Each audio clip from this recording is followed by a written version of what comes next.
तो इस 25 क्वेश्चन में से आप कितने क्वेश्चन का जवाब देंगे इस वीडियो में हम देखेंगे। तो जय हिंद दोस्तों, नमस्कार। मैं हूं धनेश कुमार और आप सभी का स्वागत करता हूं अपने इस चैनल एजुकेशन किंग पर। तो अगर आप भी बिहार पुलिस या बिहार दरोगा या बिहार का किसी भी एग्ज़ाम की तैयारी करते हैं तो हमारे इस डेली टेस्ट सीरीज के माध्यम से जुड़िए और अपने तैयारी को बेहतर से बेहतर बनाइए। हम हर रोज़ आपके लिए 25 क्वेश्चन का सेट लेकर आते हैं जो कि काफ़ी महत्वपूर्ण क्वेश्चन रहता है परीक्षा के दृष्टिकोण से। तो चलिए बढ़ते हैं क्वेश्चन की तरफ और देखते हैं कि आप इसमें कितना सही कर पा रहे हैं। ठीक है, हर क्वेश्चन को हम एक एक करके देखेंगे। ठीक है, पहला नंबर क्वेश्चन कह रहा है दोस्तों, पहला नंबर हमारा जो क्वेश्चन है कह रहा है कि निम्नलिखित कथनों पर विचार कीजिए। ठीक है, तो जो पहला है कथन, आइए इसको पढ़ते हैं। पहला कथन ये है दोस्तों कि संविधान में नागरिक शब्द को परिभाषित नहीं किया गया है, परंतु नागरिकता किन व्यक्तियों को प्राप्त होगा इसका स्पष्ट उल्लेख किया गया है। ठीक है, जो कि ये बिल्कुल सही है। ठीक है, ये कथन जो है आपका सही है। ठीक है, आइए आगे देखते हैं दूसरा कथन।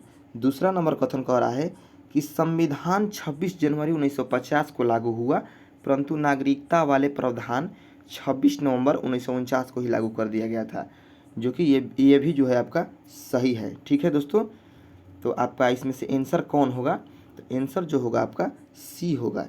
यानी क्वेश्चन कह रहा था उपयुक्त कथनों में से कौन सा कथन सही है, तो एक तथा दो, दोनों। ठीक है, आगे बढ़ते हैं। 2 नंबर क्वेश्चन कह रहा है, देखिए 2 नंबर क्वेश्चन आप स्क्रीन पर देख सकते हैं। 2 नंबर क्वेश्चन कह रहा है कि लॉर्ड लिटन के कार्यकाल में ऐसे कई विवादित निर्णय लिए गए जिससे भारतीय समुदाय में राष्ट्रीयता की भावना उबाल मरने लगा। निम्न में से कौन सा एक निर्णय या नीति का संबंध लॉर्ड लिटन के कार्यकाल से नहीं है? तो दोस्तों आपको बता दें कि एक क्वेश्चन हम आपको दे रहे हैं, इसका कमेंट में जवाब दीजिएगा। ठीक है, अगर आपको जवाब नहीं आएगा तो इसका लास्ट में हम आंसर बताएंगे। ठीक है, 3 नंबर क्वेश्चन, पहले इस 2 नंबर क्वेश्चन को बढ़िया से देख लीजिए, इसका हम लास्ट में जवाब देंगे। ठीक है, आपके लिए छोड़ रहे हैं। 3 नंबर क्वेश्चन कह रहा है ऐसी प्राकृतिक इकाई जो वर्षा के जल का संग्रहण एवं श्रावण का कार्य करती है उससे क्या कहते हैं? ऐसी प्राकृतिक इकाई जो वर्षा के जल का संग्रहण एवं श्रावण का कार्य करती है उसे क्या कहते हैं? तो 3 का आंसर होगा दोस्तों बी, यानी जल संभर। ठीक है, क्या होगा इसका आंसर? जल संभर। ठीक है, जो 3 का आंसर होगा वह होगा आपका बी नंबर, जल संभर। ठीक है, आगे बढ़ते हैं। 4 नंबर क्वेश्चन कह रहा है जनप्रतिनिधित्व अधिनियम 1991 के तहत किस स्थिति में भारतीय निर्वाचन आयोग पंजीकृत राजनीतिक पार्टी का पंजीकरण रद्द कर सकता है? ठीक है, क्वेश्चन हमारा कह रहा है, बढ़िया समझिए, कि जनप्रतिनिधित्व अधिनियम 1951 के तहत किस स्थिति में जो भारतीय निर्वाचन आयोग है पंजीकृत राजनीतिक पार्टी, ठीक है, पंजीकृत राजनीतिक पार्टी का पंजीकरण रद्द कर सकता है? तो 4 का जो आंसर होगा वह होगा डी, यानी उपयुक्त सभी। तो देखिए, जो उपयुक्त सभी कहने का अर्थ ये कि ये जो तीनों है, यदि इसका पंजीकरण धोखाधड़ी से प्राप्त किया गया है। बी नंबर कह रहा है यदि केंद्र सरकार द्वारा इसे अवैध घोषित किया जा सकता है। ठीक है, और सी नंबर कह रहा है यदि यह चुनाव आयोग को सूचित करती है कि वह अब भारतीय संविधान का पालन नहीं कर सकती है। ठीक है, अगर ये तीनों स्थिति रहेगा तो भारतीय निर्वाचन आयोग जो पंजीकृत राजनीतिक पार्टी है उसकी पंजीकरण रद्द कर सकता है। ठीक है, तो इसका आंसर होगा आपका डी, उपयुक्त में सभी।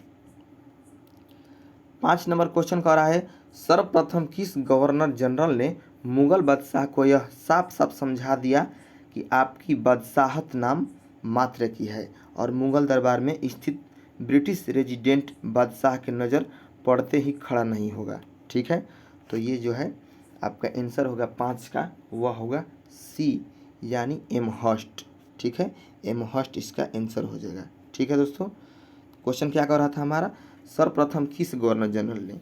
तो एमहर्स्ट ने, जो एमहर्स्ट गवर्नर जनरल था, उसने मुगल बादशाह को यह साफ साफ समझा दिया कि आपकी बादशाहत नाम मात्र की है और मुगल दरबार में स्थित ब्रिटिश रेजिडेंट बादशाह के नज़र पड़ते ही खड़ा नहीं होगा। ठीक है, जो ब्रिटिश का जो रेजिडेंट थे इस दरबार में, मुगल दरबार में, वह अगर आप बादशाह जो हैं अगर उस पर देखते हैं रेजिडेंट पर तो वह खड़ा नहीं होगा, यानी आपका सम्मान नहीं करेगा। ठीक है, तो ये कब हुआ था? ये एमहर्स्ट के जो गवर्नर जनरल था उसने ही यह समझाया था। किसको? मुगल बादशाह को। ठीक है, आगे बढ़ते हैं।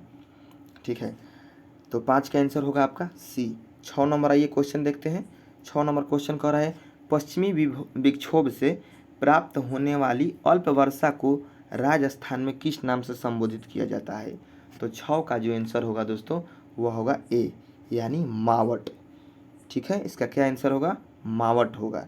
यानी जो पश्चिमी विक्षोभ से प्राप्त होने वाली अल्प वर्षा को राजस्थान में किस नाम से? मावट के नाम से संबोधित किया जाता है। ठीक है, तो मावट इसका आंसर हो जाएगा 6 का। आइए 7 नंबर क्वेश्चन देखते हैं। 7 नंबर क्वेश्चन कह रहा है भारत में संपत्ति के अधिकार की क्या स्थिति है? ठीक है, 7 नंबर क्वेश्चन कह रहा है भारत में संपत्ति के अधिकार की क्या स्थिति है? तो कह रहा है ए नंबर कि यह मूल अधिकार है जो केवल नागरिकों को प्राप्त है। ठीक है, और दूसरा बी नंबर कह रहा है कि यह विधिक का अधिकार है जो केवल नागरिकों को प्राप्त है। आइए सी नंबर देखते हैं। सी नंबर कह रहा है कि यह न तो मूल अधिकार है न ही विधिक अधिकार है। और डी नंबर कह रहा है, ठीक है, डी नंबर आपका जो डी नंबर है वह कह रहा है कि यह विधिक अधिकार है, यह विधिक अधिकार है जो किसी भी व्यक्ति को प्राप्त है। ठीक है, तो 7 का कौन सा आंसर होगा? वो होगा आपका डी नंबर। ठीक है, 7 का कौन सा आंसर होगा? डी होगा। ठीक है दोस्तों, यानी क्वेश्चन हमारा क्या कह रहा था? 7 नंबर क्वेश्चन कह रहा था कि भारत में संपत्ति के अधिकार की क्या स्थिति है? तो 7 का आंसर होगा आपका डी, यह विधिक अधिकार है जो किसी भी व्यक्ति को प्राप्त है। ठीक है, 8 नंबर क्वेश्चन देखते हैं। 8 नंबर हमारा क्वेश्चन जो है कह रहा है कि रेगुलेटिंग एक्ट 1773 का मुख्य उद्देश्य क्या था? ठीक है, तो 8 का जो आंसर होगा दोस्तों, 8 का आंसर होगा सी, यानी ईस्ट इंडिया कंपनी के कार्यों को भारत तथा इंग्लैंड दोनों स्थानों पर ब्रिटिश संसद का नियंत्रण स्थापित करना, यही था रेगुलेटिंग एक्ट का मुख्य उद्देश्य। ठीक है, आगे बढ़ते हैं। 8 का आंसर क्या होगा दोस्तों? 8 का आंसर होगा आपका सी। ठीक है, 9 नंबर क्वेश्चन कह रहा है निम्नलिखित कथनों पर विचार कीजिए। पहला नंबर कथन है कि बागर जलोढ़ मिट्टी और मिट्टी की अपेक्षा अधिक उपजाऊ होती है। बागर जलोढ़ मिट्टी खादर जलोढ़ मिट्टी की अपेक्षा अधिक उपजाऊ होती है। ठीक है, जो बागर जलोढ़ मिट्टी है वह खादर जलोढ़ मिट्टी की अपेक्षा में अधिक उपजाऊ होती है। और दूसरा हमारा कथन कह रहा है कि खादर जलोढ़ मिट्टी बांगर जलोढ़ मिट्टी की अपेक्षा अधिक उपजाऊ होती है। तो 9 का आंसर जो होगा दोस्तों, 9 नंबर जो क्वेश्चन है उसका आंसर होगा आपका बी, यानी केवल 2 जो कथन है आपका बिल्कुल सही है। ठीक है, यानी कह रहा था कि कौन सा कथन सही है। तो दूसरा नंबर कथन क्या कह रहा है दोस्तों कि खादर जलोढ़ मिट्टी बांगर जलोढ़ मिट्टी की अपेक्षा अधिक उपजाऊ होती है, ये कथन आपका सही है। ठीक है, तो 9 का आंसर होगा केवल 2। ठीक है, 10 नंबर क्वेश्चन कह रहा है क्रांतिकारी स्वतंत्रता सेनानी श्याम जी कृष्ण वर्मा का जन्म हुआ था। ठीक है, कब हुआ था? जो क्रांतिकारी स्वतंत्रता सेनानी श्याम जी कृष्ण वर्मा थे उनका जन्म कब हुआ था? तो 10 का जो आंसर होगा दोस्तों वह होगा ए, यानी 4 अक्टूबर 1857 को उनका जन्म हुआ था। किसका? श्याम जी कृष्ण वर्मा का। ठीक है, तो 10 का आंसर क्या होगा दोस्तों? 10 का आंसर होगा आपका ए, 4 अक्टूबर 1857 को। 11 नंबर क्वेश्चन कह रहा है निम्नलिखित कथनों पर विचार कीजिए। ठीक है, और बताना है कि उपयुक्त में से कौन सा कथन सही है। तो देखिए जो 11 का पहला कथन कह रहा है, आइए इसको पढ़ते हैं। पहला नंबर कथन है ये दोस्तों कि आपका कि रीट याचिका एवं जनहित याचिका दोनों ही एक दूसरे के पर्याय हैं। ठीक है, और दूसरा नंबर कथन ये कह रहा है कि रीट याचिका किसी व्यक्ति या स्थानों के मूल अधिकार के उल्लंघन पर दायर की जाती है, जबकि जनहित याचिका आम जनता के लाभ के लिए दायर की जाती है। ठीक है, और तीसरा जो हमारा कथन है वह कह रहा है कि रीट अधिकारिता की शक्ति न्यायालय को संविधान देता है, जबकि जनहित याचिका पर सुनवाई करना न्यायिक सक्रियता का प्रबलतम उदाहरण है। तो बताना है कि उपयुक्त में से कौन सा कथन सही है। तो 11 का जो आंसर होगा दोस्तों वह होगा आपका 11 का जो आंसर होगा वह होगा सी, यानी 2 नंबर और 3 नंबर जो कथन है आपका ये सही है। ठीक है, 2 और 3, ठीक है, 2 और 3 जो है आपका कथन सही है। तो 11 का आंसर होगा आपका सी। आइए 12 नंबर क्वेश्चन देखते हैं। 12 नंबर क्वेश्चन कर रहा है, निम्नलिखित में किस एक संस्था की स्थापना डॉक्टर भीमराव अंबेडकर के द्वारा नहीं किया गया था? तो 12 का जो आंसर होगा दोस्तों वो होगा बी, यानी जो हरिजन सेवक संघ है, हरिजन सेवक संघ, इसकी जो स्थापना है डॉक्टर भीमराव अंबेडकर के द्वारा नहीं किया गया था। तो 12 का क्या होगा आंसर? बी। और आपको बता दें कि हरिजन सेवक संघ की स्थापना 1932 ईस्वी में महात्मा गांधी के द्वारा किया गया था। ठीक है, आइए 13 नंबर क्वेश्चन देखते हैं। कह रहा है 13 नंबर क्वेश्चन कि उत्तरी सह्याद्री में स्थित 16 वन किस प्रकार के वन के उदाहरण है? उत्तरी सह्याद्री में स्थित जो 16 वन है वह किस प्रकार के वन के उदाहरण है? ठीक है, तो 13 का पहला जो ऑप्शन है कह रहा है कि उष्णकटिबंधीय सदा हरित वन का उदाहरण है। बी नंबर आइए देखते हैं, बी नंबर कह रहा है उष्णकटिबंधीय आर्द्र पर्णपाती वन का उदाहरण है। सी नंबर कह रहा है उष्णकटिबंधीय शुष्क पर्णपाती वन का। और डी नंबर ज्वारीय वन का। तो इसमें से कौन होगा आपका आंसर?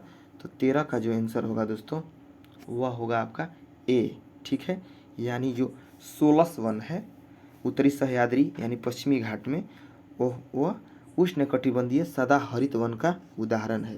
तो 13 का आंसर होगा आपका ए। आइए 14 नंबर क्वेश्चन देखते हैं। 14 नंबर क्वेश्चन कह रहा है किस संविधान संशोधन के तहत राजधानी दिल्ली एवं कुछ आसपास के इलाकों को मिलाकर एनसीआर जोन बनाया गया था? जो दिल्ली में एनसीआर जोन बनाया गया था, ठीक है, वह राजधानी दिल्ली एवं कुछ आसपास के इलाकों को जो मिलाकर बनाया गया था किस संविधान संशोधन के द्वारा बनाया गया था? तो 14 का आंसर है आपका डी, यानी 69वां संविधान संशोधन, 69वां संविधान संशोधन 1991। ठीक है, 1991। आइए 15 नंबर क्वेश्चन देखते हैं। 15 नंबर क्वेश्चन कह रहा है किस मुस्लिम नेता ने स्वयं को मसीह माऊद तथा कृष्ण का अवतार होने का दावा किया? कृष्ण का अवतार और मसीह माऊद जो नेता है मुस्लिम नेता, उसने अपने आप को कहा स्वयं को, ठीक है, ये होने का दावा किया। तो आपका 15 का जो आंसर होगा वह होगा सी, यानी जो गुलाम अहमद कादियानी थे, ठीक है, गुलाम अहमद कादियानी, उन्होंने स्वयं को मसीह माऊद तथा कृष्ण का अवतार होने का दावा किया। तो सी का आंसर क्या होगा आपका? 15 का आंसर क्या होगा? सॉरी, सी। ठीक है, 15 का जो आंसर होगा दोस्तों वो होगा आपका सी। ठीक है, 16 नंबर क्वेश्चन कह रहा है क्षेत्रफल की दृष्टि से भारत का सबसे छोटा जैवमंडल आरक्षित क्षेत्र डिब्रू साइखोवा किस राज्य में स्थित है? ठीक है, क्षेत्रफल की दृष्टि से भारत का सबसे छोटा जैवमंडल आरक्षित क्षेत्र डिब्रू साइखोवा किस राज्य में स्थित है? तो 16 का जो आंसर होगा वो होगा आपका दोस्तों बी, यानी असम में।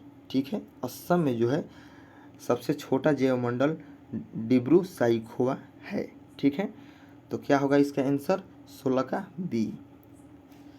17 नंबर क्वेश्चन कह रहा है निम्नलिखित में किस अनुच्छेद में यह स्पष्ट उल्लेख है कि सर्वोच्च न्यायालय द्वारा प्रत्येक निर्णय खुले न्यायालय में ही सुनाया जाएगा अन्यथा नहीं? ठीक है, तो 17 का जो आंसर होगा वो होगा सी, यानी अनुच्छेद 145, अनुच्छेद 145। ठीक है, क्या होगा इसका आंसर? अनुच्छेद 145 यानी 17 का सी। ठीक है, तो क्वेश्चन क्या था हमारा? क्वेश्चन ये था कि निम्नलिखित में से किस अनुच्छेद में? तो अनुच्छेद 145 में यह स्पष्ट उल्लेख है, अनुच्छेद 145 में यह उल्लेख है कि सर्वोच्च न्यायालय द्वारा प्रत्येक निर्णय खुले न्यायालय में ही सुनाया जाएगा अन्यथा नहीं। आइए 18 नंबर क्वेश्चन देखते हैं। 17 का आपका आंसर होगा सी। 18 नंबर क्वेश्चन कह रहा है निम्नलिखित में किसने सबसे पहले स्वराज्य शब्द का प्रयोग किया था? तो 18 का जो आंसर होगा वह होगा सी, यानी बाल गंगाधर जो तिलक थे, ठीक है, बाल गंगाधर तिलक, उन्होंने सबसे पहले स्वराज्य शब्द का प्रयोग किया था। ठीक है, तो 18 का आंसर क्या होगा? सी। तो चलिए आगे बढ़ते हैं। तो देखिए थोड़ा सा यहाँ पर समझ लीजिए। 18 में कह रहा है क्वेश्चन कि स्वराज्य, ठीक है, तो स्वराज्य जब कहेगा कि स्वराज्य शब्द का राज्य यानी स्वराज्य शब्द का जब कहेगा तो बाल गंगाधर तिलक होगा। अगर पूछ कहेगा यहाँ पर कि स्वराज ओनली वन य नहीं रहेगा लास्ट में, सिर्फ और सिर्फ स्वराज, तो ये हो जाएगा आपका स्वामी दयानंद सरस्वती। गौर कीजिएगा दोस्तों, अगर पूछेगा कि सर्वप्रथम स्वराज शब्द का प्रयोग किसने किया था तो दयानंद सरस्वती, और स्वराज्य शब्द का प्रयोग किसने किया था तो बाल गंगाधर तिलक ने। ठीक है। 19 नंबर क्वेश्चन कह रहा है कि ऑयल जयपर के संबंध में निम्न में से कौन से एक सही नहीं है, तो 19 का जो आंसर होगा वह होगा डी। ठीक है, यानी इसका विकास अमेरिकन केमिकल सोसाइटी के द्वारा किया गया है। ऑयल जयपर जो है इसका विकास, ठीक है, अमेरिकन केमिकल सोसाइटी के द्वारा कह रहा है इसमें किया गया है, तो ये जो है कथन आपका सही नहीं है। ठीक है, आपको बता दें कि जो इसका विकास है भारत में जो टेरी नामक संस्था है, टेरी, ठीक है, टेरी नामक संस्था के द्वारा किया गया है। किसका विकास? ऑयल जयपर जो है इसका जो विकास है ये भारत में टेरी नामक एक संस्था है उसके द्वारा इसका विकास किया गया है। और ऑप्शन में दे रहा था कि इसका विकास अमेरिकन केमिकल्स के सोसाइटी के द्वारा किया गया है, तो ये जो कथन है आपका गलत है, यानी डी नंबर। और हमको बताना था का गलत, यानी कौन सही नहीं है, तो 19 का आंसर हो जाएगा डी। आइए 20 नंबर क्वेश्चन देखते हैं। रेवंत देवता का संबंध किस धर्म से है? रेवंत, तो आपका जो 20 का आंसर होगा वह होगा ए। क्या होगा? ए, यानी हिंदू धर्म से। जो रेवंत देवता है उनका संबंध किस धर्म से है? हिंदू धर्म से। ठीक है दोस्तों, हिंदू धर्म, तो 20 का आंसर होगा ए। आइए 21 नंबर क्वेश्चन देखते हैं। 21 नंबर क्वेश्चन कह रहा है संविधान के अनुच्छेद 12 में दिए गए राज्य की परिभाषा में कौन एक शामिल नहीं है? तो 21 का जो आंसर होगा वह होगा डी, यानी इनमें से कोई नहीं। ठीक है, इनमें से कोई नहीं। आइए 22 नंबर क्वेश्चन देखते हैं। 22 नंबर हमारा जो क्वेश्चन कह रहा है भारतीय रियासत के राजाओं की परिषद नरेश मंडल का विधिवत उद्घाटन किस वर्ष हुआ था? ठीक है, भारतीय रियासत के राजाओं की परिषद नरेश मंडल यानी चेंबर ऑफ प्रिंसेस का विधिवत उद्घाटन किस वर्ष हुआ था? तो 22 का जो आंसर होगा दोस्तों वह होगा बी। क्या होगा? बी, यानी 1921 वर्ष में। ठीक है, 1921 वर्ष में नरेश मंडल का विधिवत उद्घाटन हुआ था। ठीक है। 23 नंबर क्वेश्चन कह रहा है निम्नलिखित कथनों पर विचार कीजिए। पहला हमारा कथन ये है कि चावल उत्पादन में चीन अमेरिका के बाद भारत का विश्व में तीसरा स्थान है। चावल उत्पादन में चीन और अमेरिका के बाद भारत का विश्व में तीसरा स्थान है। ठीक है। और दूसरा हमारा कथन कह रहा है कि भारत में सर्वाधिक चावल का उत्पादन उत्तर प्रदेश में होता है। ठीक है, तो देखिए कह रहा है कि उपयुक्त में से कौन सा कथन सही है, तो आपका बता दें हम 23 का जो आंसर होगा वह होगा डी, यानी न तो एक और न ही दो। यानी आप जानते हैं कि सर्वाधिक चावल का उत्पादन उत्तर प्रदेश में नहीं होता है, गेहूं का उत्पादन होता है, सबसे अधिक गेहूं का उत्पादन होता है। ठीक है, और आपको बता दें कि चावल उत्पादन में चीन के बाद भारत का दूसरा स्थान है। ठीक है, कौन सा स्थान है? भारत का दूसरा स्थान है। और यहाँ पर कह रहा है कि भारत का तीसरा स्थान है, तो ये भी कथन आपका गलत था और ये भी गलत था। ठीक है, इसमें आपका जो है ये चावल नहीं होगा यहाँ पर। ठीक है, चावल नहीं होगा, यहाँ पर क्या होगा दोस्तों? गेहूँ, यानी जो उत्तर प्रदेश में है गेहूँ का उत्पादन अधिक होता है। तो 23 का आंसर होगा आपका डी। ठीक है, आइए आगे बढ़ते हैं। 24 नंबर क्वेश्चन कह रहा है किस संविधान संशोधन के द्वारा संविधान द्वारा घोषित राज्य के नीति निर्देशक तत्वों में संशोधन किया गया है? तो 24 का आंसर होगा क्या दोस्तों? डी, यानी उपयुक्त में सभी। ठीक है, यानी 42वें संविधान संशोधन 1976, 44वां 1978, 86वां 2002। 24 का क्या आंसर होगा? डी। ठीक है, यानी किस संविधान संशोधन के द्वारा संविधान द्वारा घोषित राज्य के नीति निर्देशक तत्वों में संशोधन किया गया? तो ये जो तीनों संशोधन हैं, तीनों आपको बता दें 42वां, 44वां, 86वां, इन तीनों संविधान संशोधन के द्वारा राज्य के नीति निर्देशक तत्वों में संशोधन किया गया है। ठीक है, चलिए आगे बढ़ते हैं और आप हमें बताइए कि राज्य के नीति निर्देशक तत्व किस भाग, संविधान के किस भाग में है? ठीक है। 25 नंबर क्वेश्चन कह रहा है अंग्रेजों के विरुद्ध खासी विद्रोह का नेतृत्व किसने किया था। तो 25 का जो आंसर होगा दोस्तों वह होगा आपका सी। क्या होगा आंसर? सी, यानी जो तीरथ सिंह थे, तीरथ सिंह, ठीक है, वह अंग्रेजों के विरुद्ध खासी विद्रोह का नेतृत्व किए थे। कौन? आपका जो तीरथ सिंह है वो, ठीक है। तो 25 क्वेश्चन आपका पूरा हो चुका है। आशा करते हैं कि आप इसमें 20 प्लस सही किए होंगे, ठीक है दोस्तों। तो जय हिंद, तब तक के लिए आपके। और वीडियो अच्छा लगा होगा तो लाइक कीजिएगा और थोड़ा सब्सक्राइब भी कर दीजिएगा, ठीक है।